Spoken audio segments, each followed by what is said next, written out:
안녕하세요. 빔 매니저 장동수입니다. 오늘은 내부 매스에 대한 얘기를 해보려고 합니다. 오래전부터 내부 매스에 대한 내용을 말씀드려야 되겠다는 생각은 가지고 있었는데요.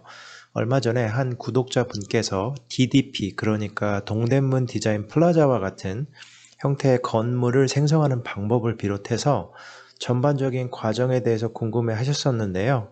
이 내부 매스가 어느 정도 그에 대한 해답을 드릴 수 있지 않을까 생각합니다. 내부 매스와 내부 편집 패밀리를 혼동하시는 분들이 있는데요. 내부 편집 패밀리는 레빗에 있는 세 가지의 패밀리 종류 중에 하나인데요. 제가 전에 소개해드렸던 패밀리 영상을 보지 않으신 분들은 위 링크를 참고하시면 많은 도움이 될 겁니다. 내부 매스는 우리가 흔히 다른 3D 모델링 프로그램에서 디자인 초기 단계에 매스 스터디를 할 때 사용하는 그 매스를 의미합니다. 사실 내부 매스와 전반적인 프로세스에 대해서 자세히 설명하자면 최소 하루 이상은 걸리기 때문에 오늘은 모든 과정을 다 생략하고 내부 매스가 레빗에서 어떻게 사용될 수 있을지를 최대한 요약해서 아주 간단하게 보여드리려고 합니다. 여러분들이 오늘 이 과정을 정확히 이해하시면 레빗이 과연 디자인 초기 단계에서 어떻게 사용될 수 있을지, 그리고 장단점은 무엇인지에 대해서 쉽게 이해하실 수 있을 겁니다. 오늘 영상에서 제가 말씀드릴 내용을 요약하자면 먼저 내부 매스를 통해서 디자인을 생성하는 과정을 설명할 것이고요. 그 다음에는 일람표 기능을 사용해서 내부 매스의 건물 바닥 면적을 계산하는 과정을 보여드리겠습니다. 이것은 내부 매스와 매스 바닥 그리고 일람표를 사용해서 면적을 계산하는 방법입니다.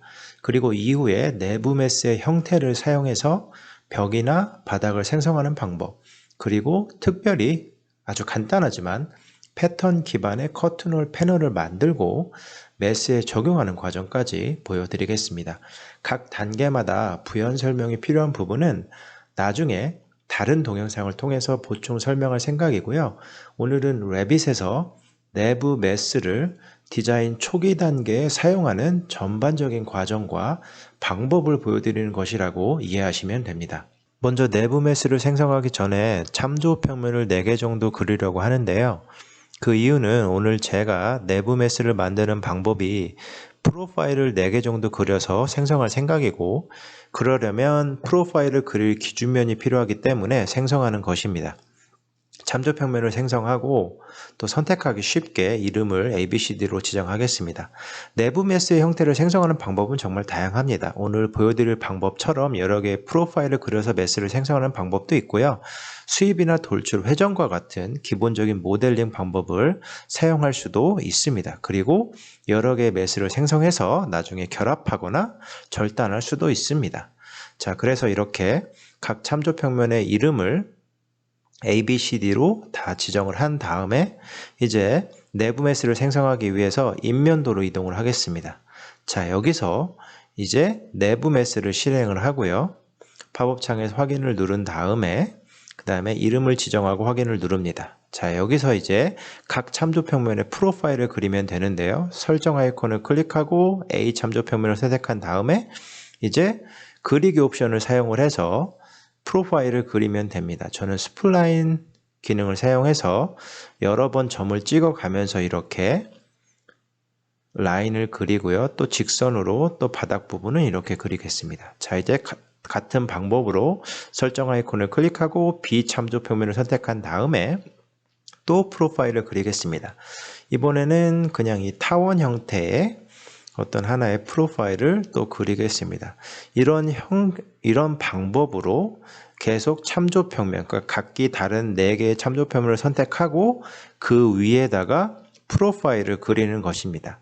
그러니까 좀 더 정교한 매스를 원하시는 분들은 이 참조평면의 개수를 좀 더 늘리면 되겠죠. 저는 그냥 아주 개략적으로 보여드리는 것이기 때문에 이렇게 4개의 참조평면에만 프로파일을 그리고 또 이렇게 여러분들에게 보여드리는 것이니까요. 아니면 너무 많은 참조평면이 필요할 경우에는 다른 모델링 방법을 생각하시는 것도 하나의 옵션이 될 수 있습니다. 자, 그래서 이렇게 4개의 프로파일을 다 그렸으면 이제 3D 뷰로 이동을 해서 4개의 프로파일을 모두 선택을 하고요. 그 양식 작성 아이콘의 드롭다운에서 솔리드 양식을 클릭합니다. 그러면 이렇게 보시는 것처럼 내부 메스의 형태가 완성됩니다. 그래서 4개의 프로파일을 가지고 이렇게 비정형의 메스가 생성되었고요. 여기서 이제 각 프로파일을 수정할 수도 있고요. 면을 수정할 수도 있습니다.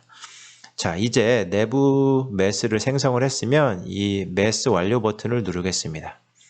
자, 이제 메스를 선택하고 이 메스 바닥을 선택한 다음에 이 만나는 레벨들을 선택하면 이렇게 보시는 것처럼 자동으로 형태에 따라서 메스 바닥이 생성이 됩니다. 이 메스 바닥은 실제 바닥이 아니고 가상의 바닥이라고 생각을 하시면 되는데요.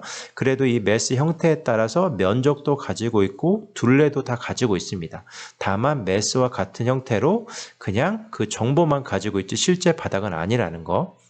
이것을 기억하시면 되겠습니다. 하지만 이 메스 바닥을 사용하면 나중에 실제 바닥도 정말 쉽게 만들 수 있습니다. 자, 그래서 새 일람표를 선택을 한 다음에 여기서 메스 바닥 카테고리를 선택을 하고요. 여기서 저는 레벨과 바닥 둘레 그리고 바닥 면적만 선택을 해서 메스 바닥 일람표를 만들어 보겠습니다. 이 메스 바닥 일람표를 사용을 하면 전체 이 건물의 총 바닥 면적을 쉽게 계산할 수 있기 때문에 그 과정을 보여드리는 것입니다. 보시는 것처럼 일람표는 생성이 됐는데 총합이 나타나지 않죠. 그래서 이 정렬 그룹화 탭으로 가셔서 이 중간에 있는 그 총계 옵션을 제가 체크하겠습니다. 그리고 그 다음에 양식 탭으로 가셔서 그 면적을 선택한 다음에 이 계산 없음을 총합 계산으로 바꿔주셔야 합니다. 이렇게 해야만 이렇게 면적의 총합이 나타납니다. 그래서 같은 방법으로 바닥 둘레 같은 경우도 선택하고 총합 계산으로 바꿔주면 이렇게 총합이 계산됩니다. 그래서 이렇게 하시면 내부 메스를 통해서 전체 건물 바닥 면적을 빠르게 계산하실 수가 있습니다. 또한 만약에 바닥을 빨리 실제 바닥을 생성하고 싶다. 그러면 이 바닥을 선택한 다음에 바닥 유형을 선택을 하고요. 이 메스 바닥을 선택해서 이 바닥 작성을 클릭하면 이렇게 실제 바닥이 그 메스의 형태에 맞게 생성되는 것을 확인할 수 있습니다. 따라서 아주 편리하게 실제 바닥을 생성할 수가 있겠죠. 그리고 여기서 이 장점은 이 메스 바닥과 실제 바닥이 연결되어 있기 때문에 나중에 메스 형태가 변경이 되면 실제로 이 메스 바닥이 자동으로 변경이 되고요. 그것에 따라서 우리가 생성한 실제 바닥도 업데이트 할 수가 있습니다. 그래서 제가 이렇게 하나의 예로 그냥 프로파일을 조금 더 수정을 하겠습니다. 그래서 다른 형태로 만들어서 이 메스 바닥이 수정되게 만들어 보겠습니다. 그래서 이렇게 조금 수정을 하고요. 대충 수정을 했으면 여기서 이 부분도 조금 더 올려서 이렇게 좀 다른 형태를 만들어 보겠습니다.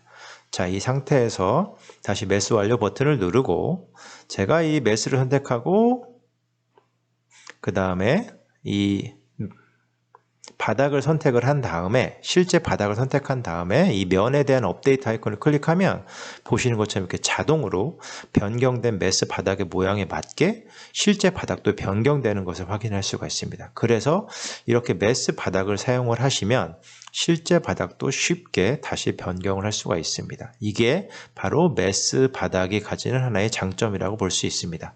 자, 이번에는 커튼홀 패널을 이 하나의 패턴을 적용하는 과정을 보여드리겠습니다. 이렇게 면을 선택을 한 다음에 위에 보시면 표면 분할이라는 아이콘이 있죠. 이걸 클릭하신 다음에 거리 또는 표면 분할 개수 중에서 어떤 원하시는 옵션을 선택하셔서 이렇게 몇 개의 표면으로 분할될지 아니면 각 표면의 거리가 어떻게 되는지를 지정하시면 이렇게 표면이 분할이 됩니다.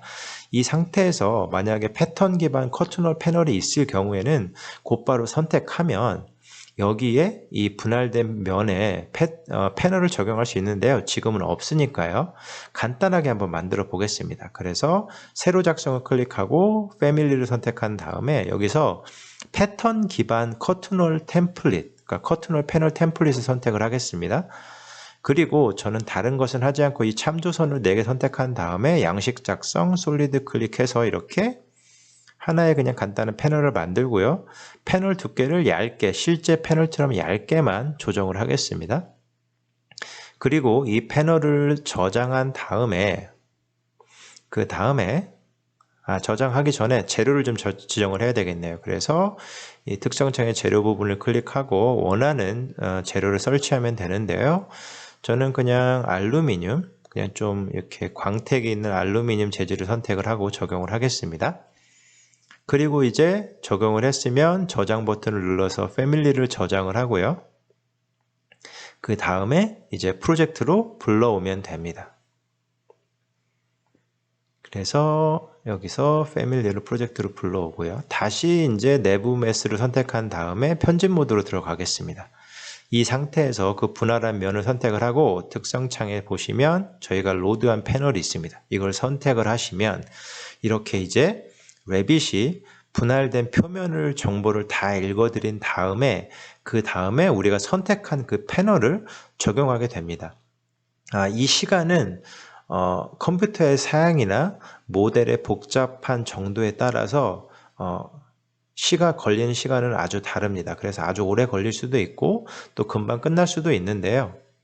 이 과정이 끝나게 되면 보시는 것처럼 이렇게 패널이 적용된 것을 확인하실 수 있습니다.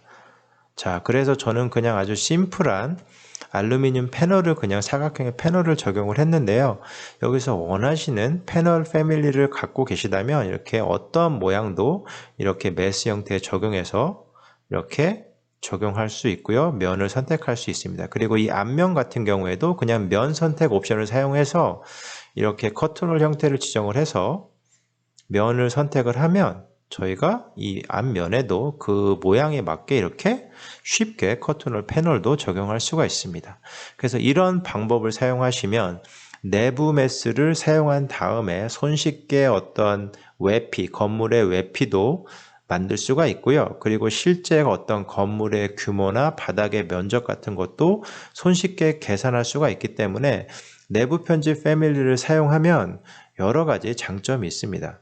그래서 오늘 보여드린 이 과정을 사용하면 사실 다른 프로그램 없이도 레빗만 가지고도 디자인을 스터디하고 발전시켜 나가서 곧바로 도면화 작업으로 진행할 수 있다는 장점이 있습니다. 물론 다른 3D 모델링 프로그램보다 모델링 방법이 조금 불편하거나 시간이 오래 걸린다고 생각하시는 분들도 계실 것이고요. 아직 그 정도까지 레빗이 익숙하지 않아서 시간이 오래 걸리니까 사용하지 않는 분들도 계실 것입니다. 만약 모델링 방법에서 어려움이 있다면 다른 프로그램에서 생성한 매스를 레빗으로 가지고 와서 내부 매스를 만드는 것도 가능합니다. 그럴 경우에는 내부 매스를 생성하는 과정을 제외하고는 동일한 과정과 방법으로 면적이나 규모 검토도 가능하고요. 패널라이징도 할 수 있습니다. 다만 레빗에서 만든 내부 매스의 경우에는 수정할 경우에 실시간으로 금방 모든 정보를 수정하고 또 데이터를 확인하는 것이 가능하겠지만 다른 프로그램의 경우에는 해당 프로그램에서 매스를 다시 수정해서 가져오는 과정이 필요하고요. 그 이후에 변화된 매스 정보나 데이터를 확인한 다음에 다시 수정해야 할 경우에는 왔다 갔다 하는 과정을 거쳐야 하기 때문에 훨씬 더 비효율적일 수도 있습니다. 다른 프로그램에서 만든 매스를 가져와서 적용하는 과정은 다음 시간에 소개해 드리도록 하겠습니다. 이 영상이 도움이 되신 분들은 구독과 좋아요 그리고 댓글도 남겨주시면 감사하겠습니다. 우리 모두가 오늘 하루도 조금 더 성장하는 시간이 되었으면 좋겠습니다. 영상을 끝까지 시청해 주셔서 감사합니다.